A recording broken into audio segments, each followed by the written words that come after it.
How to log into Amex Rewards. In order to log into Amex Rewards credit card account, simply open the default web browser in a device. Start by searching Amex Rewards credit card login in the search bar. Tap on the link that says login to my account. As soon as you get into this link, you'll be taken to the home page. Tap on the login button on the top right side of the screen. Then login to my account page is presented in the screen.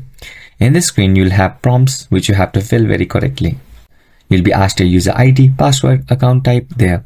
Enter them precisely in their namespaces and then finally make sure to check right on Remember Me. Finally tap on Login.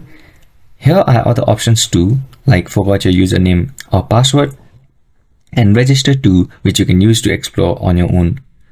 And this was everything you need to know about logging into Amex Rewards credit card account online.